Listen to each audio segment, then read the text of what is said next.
If you've seen any of my previous videos, you've seen me talk about outbound voice AI assistant, inbound voice AI assistant, all these different kind of AI features that Go High Level offers, right? But one of them has been lacking a lot more than the others, and that is the conversational AI.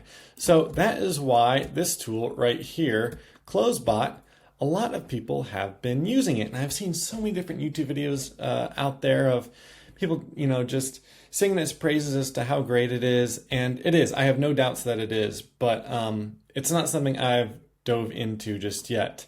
And it may not be something I dive into because Go High Level just came out with essentially their own version of this. So as I mentioned, conversational AI has been around for quite some time, especially within Go High Level, but it hasn't been that great. Even when you do your little chat widget, say you provide that for a client, it just hasn't been good. And there's no follow-up. You can trigger a workflow if they respond, that sort of thing. But the actual usability of it, just not great. Not great. And if you've tested it out there, then you know exactly what I'm talking about. But I'm going to show you just this little chart I pulled from ChatGPT as to the main differences from this. And I'm not going to read it out to you. You guys can read plenty well. But essentially what it comes down to is, like I mentioned, the Go High Level does a little bit of everything. The CloseBot just does the conversational AI.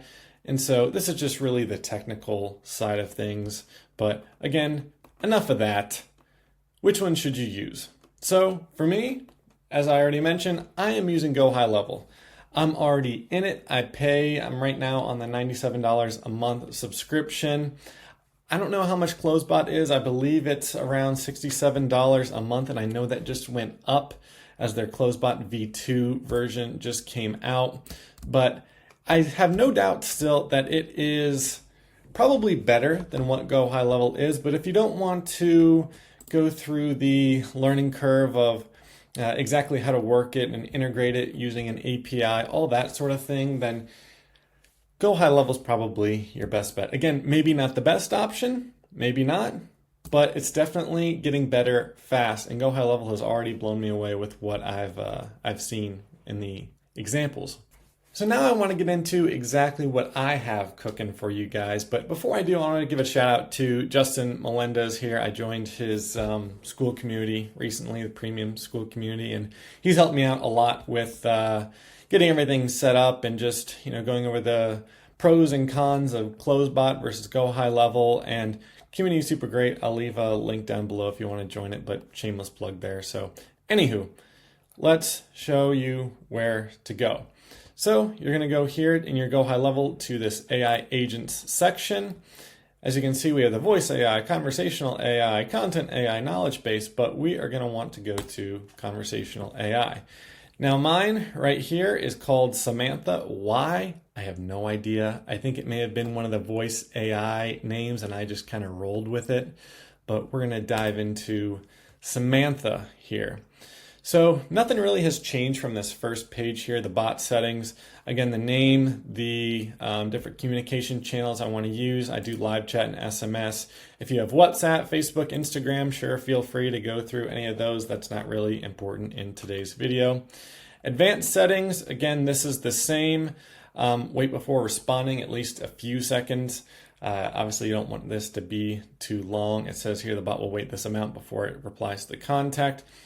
It's going to know you're an AI if you respond in 3 seconds or 15 seconds is my take, so you may as well just send it in 3. Maximum messages a bot can send in a conversation. Now, there is a price, obviously, to every message that goes out, so I don't want to put 100 message conversations, someone just spamming this thing, right? And just my bot just not knowing what to do and just keeps going. That's not productive for anybody, so anywho, bot training, we're going to go to the next tab here. This is where we can test out our bot. I have the selected knowledge base, which is the existing knowledge base for my website here. So if I go to my website, which is FuturePath AI, I have pretty simple website, never miss a call, quick and easy updates. I have a video going over this previously, but just kind of goes over some of the benefits of a voice AI assistant and kind of why it's better than having a full-time receptionist, essentially, especially on the cost-effective side of things. So again, I have that calendar down here for people to book demos or for people to kind of get on a discovery call. So that is where my bot is pulling its information from, is from that website. Then there's all these different Q&A questions that I can include on the bot. So can this be customized for my business? Yes, this is one-on-one custom bot. How much does this cost? Obviously, it would vary based on exactly what they are looking for. Again, none of this is new, just features within the conversational AI feature here within Go High Level. This is where it gets interesting here if we click on over to bot goals. So the personality, I've seen people put in different YouTube videos say, you are Samantha, and just leave it at that, right? And from what I've seen from the examples that they've given, it seemed to have worked plenty fine. Again, I haven't really tested that. It seems that many other people have, but for mine, I just say you are Samantha, a chatbot for FuturePath AI. You are tasked to assist customers. Your primary goal is to build trust and help our customers by referencing, not our wiki, our website. Might be there. So we're going to go ahead and save this. You can help with appointment booking, appointment cancellations, rescheduling, politely let the customer know. You can help them with appointments, yada, yada, yada. Okay. Same thing, intent here. I'm not going to go ahead and read that, but I will just expand it here so you can see it. And then additional information. This is essentially the prompt. So just letting it know, hey, here's things to say, here's things to avoid, here's how to speak to the customer, and then some rules to follow. And again, this is not new, but here, this is where we get interesting down here. So the first thing I'm going to click on is auto follow-up. So as you can see, there are 3 different follow-ups you can have. So this is contact stop replying, contact is busy, and contact requested. So on this first tab here, you have to go ahead and enable this scenario. And once you do that, you will be able to see just how quickly you want the bot to follow up. So say for instance, I send a text message, and I'll go over here. If I send a text message and I just say, hello, the first message will be, how can I assist you today? And that goes right at the same time. As you can see, 10:46 a.m., 10:46 a.m. And if I go back here, I can see I have the first follow-up set at 2 minutes. Now, this is aggressive, but I'm just doing this for example purposes. It's probably not a good idea. Say you're texting a girl, right, and she hasn't responded in 2 minutes, and you say, hey, just checking in, what's going on? You're going to push her away. Let's not do that. So anyways, back to the main point. I had that 2-minute buffer, as you saw in there, and the message went out and said, hey, how can I help you today? And then after 2 minutes, we get at 10:48 a.m. Hi there, just following up to see if you have any questions or need assistance with anything, let me know. And then again, another 2 minutes later, or it looks like a little over a minute here. Hey, I haven't heard back in a while. Is there any interest? Just let me know. So you can keep adding to this.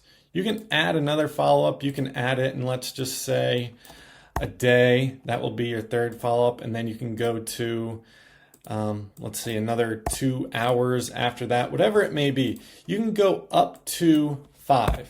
So say I did 5 minutes here for the last one, but you could essentially make this an infinite reach out, right? Instead of doing let the AI sending the message, you could trigger a workflow. You could trigger a workflow that just says, hey, send another message after another hour, after another day, after another 3 days, and you can get your 6th, 7th, and 8th follow-ups in there.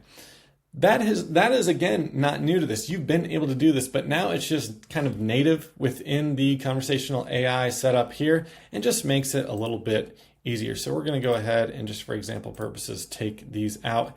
And for some reason you can't do a minute. As you can see, it had that slash through the one there. You have to go in and do at least 2 minutes between follow-ups. So that is how that works. Contact is busy. This is another form of follow-up here. And I watched a video by Quinn Nolan. I'll go ahead and link that down below. But he did a really good example here of kind of really testing the bot and giving examples of, say somebody responds to a message or you reach out to somebody as a client and say, hey, on the iPhone when you get a call and it's coming and you don't want to answer it, you hit the button that says, hey, can I call you back soon, or sorry, I'm busy right now. This would be able to respond specifically to that message. And say they came back with a message and said, and that is where this contact replied would come in, or contact requested. Say they came back and said, hey, can you call me back anytime after 2 p.m. today, or message me anytime after 2 p.m. today, and say it's 11 a.m. Then it would say, send a message back saying, yep, no problem. I will send you a message at 2 p.m. and we'll go from there. That is what makes this customized. And again, you have to enable this scenario here.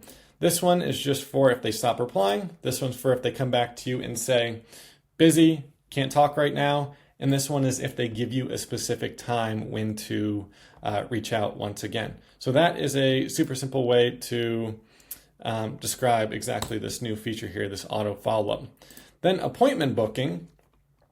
This is quite an interesting feature, but I have a calendar in here as I showed you on my website here. This calendar right here, this is called the FuturePath AI demo calendar. So when I go back here, I can see that I have this calendar slotted. So if somebody is having a conversation with the bot and says, hey, do you have any appointments available? What about 2 p.m. on Friday? Can we do that? It will be able to then book them into this calendar. I can also hit this button or toggle this to allow them to cancel the appointment or allow a bot to reschedule an appointment, that sort of thing. But this again can help anybody automate this. And I've spoken with at least a few handymen now, and this isn't something they've wanted, just because they don't want things popping up on their calendar without their knowledge. Again, they would get some sort of notification saying, hey, so-and-so has booked an appointment for 2 p.m. this Friday, but they want to be able to determine if that's something they actually want to do rather than it just popping up before they even have a say in the matter. And then the final thing here, we're just going to go to the dashboard. We can see that we've had 2 people interact with this. It says a little over a minute saved here. Average messages per contact being 5 total messages sent. So this is important for if you're providing this service for a client, then they can just easily go here and see just how much maybe their bot is being utilized and just how much effective it actually is, just to kind of have some basic stats here. So I hope you enjoyed today's video. That is just a quick overview of the differences between CloseBot and Go High Level, as well as the new features within Go High Level and how you can best utilize those. And if you made it this far in the video, I have one request for you. I don't know who wants to be this, but please let me know. And once you do, please comment below. 99 subscribers. I have 99 subscribers at the moment. I'm waiting to get to that century mark, that triple digit mark. And I'd be forever grateful to whoever it is that hits that button next. So anyways, thanks for sticking around this long. I'll catch you in the next one.